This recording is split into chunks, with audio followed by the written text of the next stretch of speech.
Ashama harka fuunee kabajamtoota jaalatamtoota ilmaan Oromoo nageenya kiyya kan jaalalaa bakka jirtan maratti isin haa dhaqqabu. Har'a barnoota ajaa'ibaa qabadee dhiyaadheetiin jira. Hanga xumura barnootichaatti akka na wajjin turtan kabajaaf jaalalaan isin gaafa.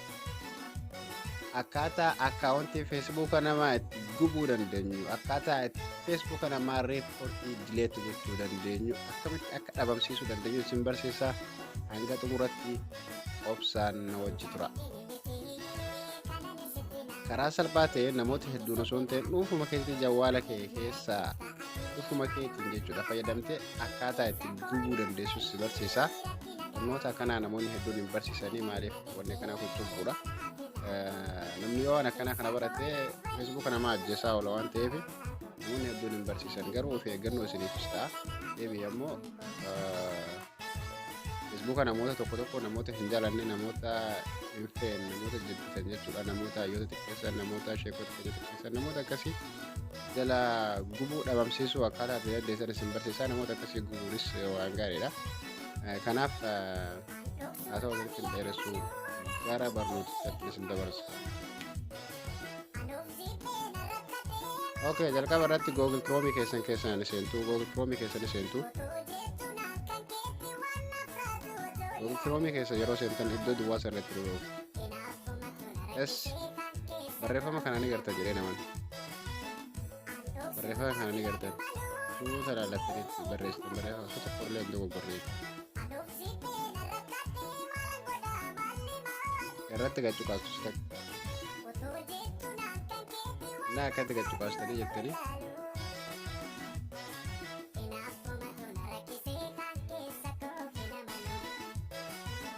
Haala kanaan isiniif fida. Haala kanaa yeroo isiniif fide jalqabuma irratti iddoo kana ni garta jedhama. Asuma argattu ija. Haala kanaan isiniif fida. Haala kanaan isiniif fida.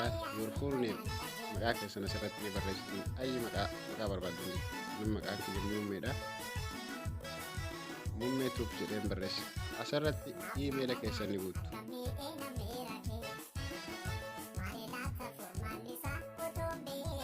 Asirratti iimeela keessan ni guutu.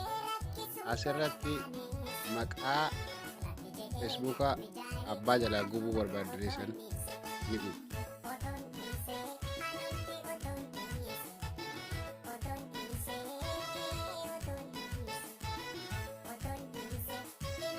Asirratti liinkii feesbuuka abbaa jalaa gubuu barbaaddan ni guutu jechuudha.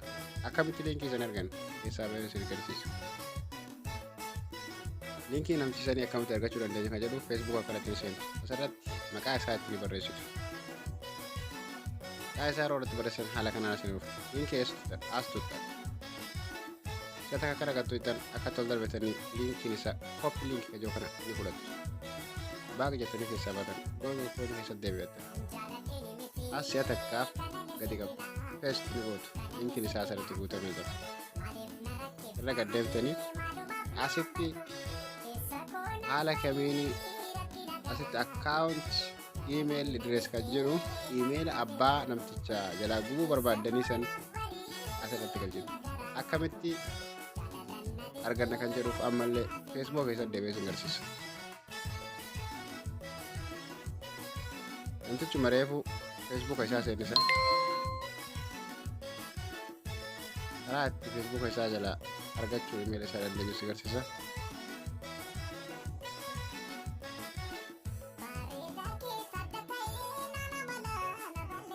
Haala kanaan iimeeyilli isaa asirratti sitti mul'ata. Asirratti sitti mul'ata iimeeyila isaa kana ni fudhatta jechuudha. Iimeeyila isaa ni fudhatta.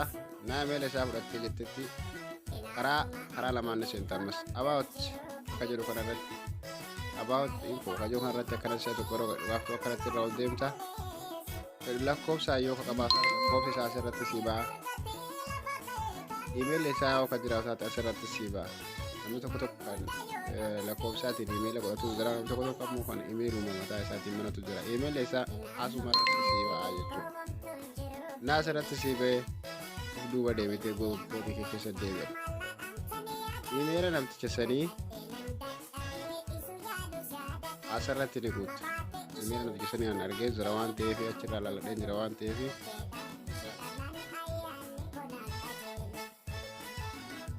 haala kanaan imeela isaatti guutte. Yeroo imeela isaatti guutte please remove this account because the account kan jedhu kanaan ni gartan jedheeti namana. Ani garta jedheeti nama isii lammaffaarraa jechuudha. Ishii kanarratti ani garta jedhee yaada. Si'a takka raga cuqaastu. Yeroo isa takka raga cuqaastu haala kanaan asii dhufu. Irra gadi deemtu. Asni gartan jedhee yaada bakka dara. Asirratti si'a takka akkana gattu. Haala kanaan asii dhufu. Asirratti maal gootaa Facebook isaa sanii screenshot irraa godhattee lafaa qabu. Facebook isaarraa jechuudha. Haala kanaan alloo goote seentaa suuraa achi keessaa qabdu san ganii fedhe suuraa isaa haa ta'u suuraa abbaa fedhe haa ta'u rakkoo akkanatti suuraa isaa keessa deemte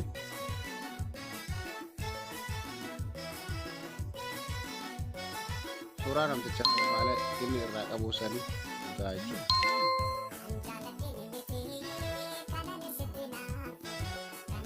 Suuraa san barbaadu jira isaan hojii jira. Namni suni suuraa kana irraa qaba. Suuraa kana akkanatti dagatteetu jira. Asirratti naaf galtee jirti jechuudha suuraan isaa. Asirratti guyyaa kaba online irraa jira. Amma bara 2022 guyyaa kamii ji'a kamii jechuudha. Diin inni keessa jiru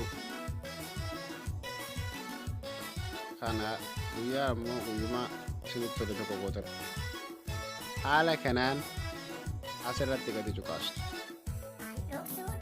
Booda amma assalaamaa gubatee jira jechuudha.